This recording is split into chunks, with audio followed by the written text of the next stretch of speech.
ये है आज की आधुनिक अयोध्या। तो चलिए इसे गहराई से जानने की शुरुआत करते हैं। बस अड्डा।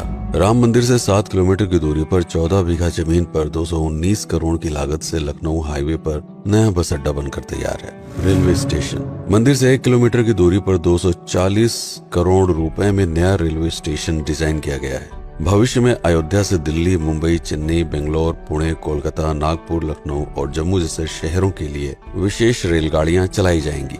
हवाई अड्डा। 1450 करोड़ रुपए में लगभग 1300 बीघे में फैला हुआ प्रयागराज हाईवे पर नाके के पास बनाया गया है नया एयरपोर्ट। यहाँ से राम मंदिर की दूरी सिर्फ 12 किलोमीटर है। भविष्य में कई बड़े महानगरों के लिए सीधे उड़ानें उपलब्ध होंगी। घाघरा जलमार्ग। अगर आपके पास अपनी खुद की मोटर बोट है तो छपरा से घाघरा यानी सरयू नदी की सैर करते हुए लगभग 300 किलोमीटर नदी में चलकर भी अयोध्या पहुंच सकते हैं। भविष्य में इस रूट के लिए भी मोटर बोट चलाए जाने का प्रस्ताव है। राम मंदिर। अयोध्या के राम मंदिर की कुल कीमत है 1800 करोड़। पूरी तरह बन जाने के बाद अयोध्या का मुख्य आकर्षण होगा। राजस्थान के मशहूर मकराना के पत्थरों से आकार लेते इस मंदिर की अनुमानित उम्र होगी लगभग 1000 साल। 22 जनवरी को पहली मंजिल का उद्घाटन होगा, जिसमें राम की बाल्यावस्था की मूर्ति रखी जाएगी। बाकी की 2 मंजिलों का कार्य चलता रहेगा। खजुराहो के मंदिरों की नागर शैली के आधार पर इसे तराशा जा रहा है। मंदिर का कुल क्षेत्रफल 156 एकड़ या 251 बीघा है।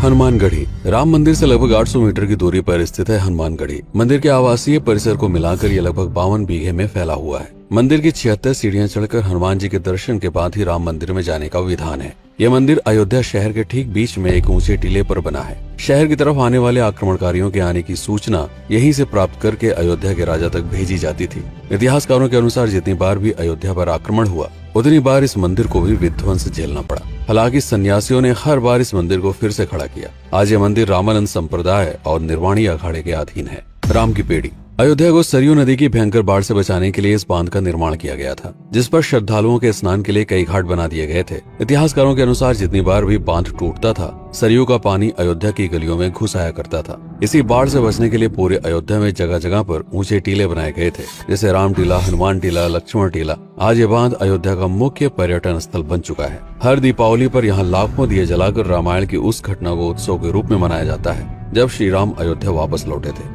अयोध्या के कई बार उजड़ने के पीछे एक कारण इस नदी को भी माना जाता है। हालांकि इसी नदी की वजह से यहाँ पर गन्ने की खेती बड़े स्तर पर की जाती है। लता मंगेशकर चौराहा। नया घाट और बस स्टैंड के पास ही अयोध्या का मुख्य चौराहा 6.7 करोड़ रुपए में बनकर तैयार हुआ है। पद्मश्री से सम्मानित राम सुथार जी ने 2 माह के कठिन परिश्रम के बाद इस 40 फीट लंबी वीणा को आकार दिया। 14 टन की इस वीणा को लता जी के स्मृति चिन्ह के रूप में यहाँ पर लगाया गया है। इसीलिए इसका नाम नया घाट चौराहे से बदलकर लता मंगेशकर चौराहा कर दिया गया है। धर्मपथ। नया घाट से कुछ पहले सड़क के दोनों तरफ 30 फीट ऊंचे 40 सूर्य स्तंभ लगाए गए हैं, जिसे धर्मपथ का नाम दिया गया है, जो श्री राम के राजकुल सूर्यवंश का प्रतीक है। दशरथ समाधि स्थल। नए बस अड्डे के बगल से एक पतली रोड कछार से आगे बढ़ते हुए लगभग 12 किलोमीटर दूर ले आती है दशरथ समाधि स्थल, जो बिलहर घाट पर मौजूद है, जिसके बारे में मान्यता है कि यहाँ पर राजा दशरथ का दाह संस्कार हुआ था। राम मंदिर के साथ ही इस जगह को भी पर्यटन स्थल के रूप में विकसित किए जाने की योजना पर कार्य चल रहा है। भरत कुंड। अयोध्या से 15 किलोमीटर दूर है नंदीग्राम। यहाँ मौजूद तालाब को भरत कुंड कहते हैं। मान्यता है कि इसी जगह से भरत ने पूरे अयोध्या का राज कार्य संचालित किया था। पर्यटकों के लिए इस स्थान को भी विकसित किया जाएगा। गुप्तार घाट। राम की बेड़ी से सरयू नदी के किनारे चलते हुए 10 किलोमीटर दूर स्थित है गुप्तार घाट। ये कैंट एरिया में पड़ता है। इस जगह को श्री राम के जल समाधि के रूप में महत्व दिया जाता है। इसके अलावा अयोध्या नगर में हर गली में कई विशेष मंदिर हैं, जिनकी अपनी मान्यताएं हैं, कथाएं हैं, विशेषताएं हैं। पूरी तरह से विकसित हो जाने के बाद नई अयोध्या को पूरी तरह से जानने के लिए, इसका आनंद लेने के लिए कम से कम 3 दिनों तक यहाँ रुकने की आवश्यकता है। देश विदेश से ज्यादातर पर्यटक भारत आते हैं उत्तर प्रदेश में आगरे का ताजमहल देखने और प्राचीन नगर काशी और सारनाथ घूमने। प्रश्न ये है कि अयोध्या घूमने और श्री राम का मंदिर देखने के लिए भला विदेशी क्यों आएंगे? और इसका कारण है भारत में लिखी गई राम कथा की सबसे पहली और प्राचीन पुस्तक रामायण। भारत में रामायण के अलावा कंबोडिया में रीमकेर, थाईलैंड में रामकियन, जो कि वहाँ की राष्ट्रीय पुस्तक है, इंडोनेशिया में ककनिक, नेपाल में भानुभक्त रामायण जैसी पुस्तकों में वाल्मीकि की रामकथा से प्रेरणा लेकर इसे अपने अपने देश की संस्कृत के हिसाब से फिर से लिखा गया है। पात्रों के नाम, कुछ नई घटनाओं के अलावा मूल रामकथा सभी में एक जैसी है। इसके अलावा भारत में ही रामकथा को लेकर संस्कृत में 7 संस्करण, हिंदी में 3 संस्करण, गुजराती में 47, उड़िया में 14, तेलुगु में 5, कन्नड़ में 4 और अन्य भाषाओं में लगभग 17 संस्करण मौजूद है। इसके अलावा लिखे गए नाटक, कविताएं आदि को भी अगर मिला दिया जाए तो इस दुनिया में 300 से अधिक तरह से राम कथाएं बार बार लिखी गई हैं। इन सभी राम कथाओं पर कई विशेषज्ञों ने समय समय पर अध्ययन किया और अपने विचार दिए।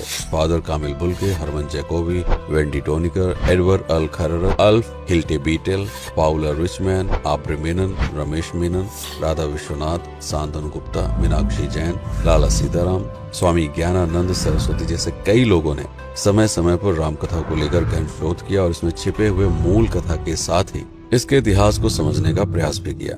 राम कथा थी कौशल प्रदेश के द्वारा किष्किंधा और लंका पर विजय प्राप्त करने की पहली बार एक अखंड भारत के निर्माण की। रामायण महत्वपूर्ण इसलिए हो जाता है क्योंकि ये अखंड भारत युद्ध से अधिक व्यक्ति के आदर्शों, सूझबूझ, मित्रता जैसे गुणों से स्थापित हुआ।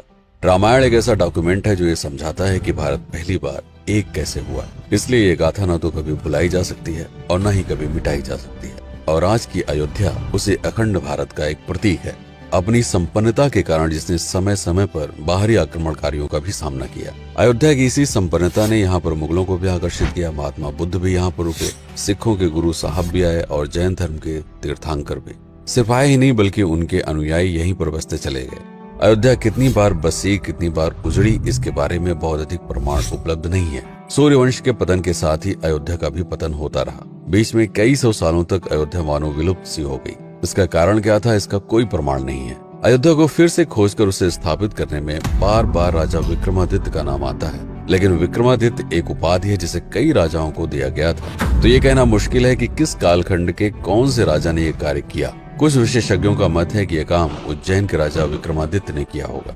नंद वंश, मौर्य वंश, शुंग वंश, गुप्त वंश आदि के साम्राज्य में भी अयोध्या का वर्णन प्राप्त होता है। सबसे बड़ा विध्वंस हुआ 1527 के आसपास बाबर के कार्यकाल में, जब राम मंदिर को ध्वस्त कर बाबरी मस्जिद स्थापित की गई। सन 1722 में बंगाल के नवाब अलीवर्दी खान ने व्यापार के नजरिए से राम मंदिर से कुछ किलोमीटर की दूरी पर एक नया शहर बसाने की शुरुआत की।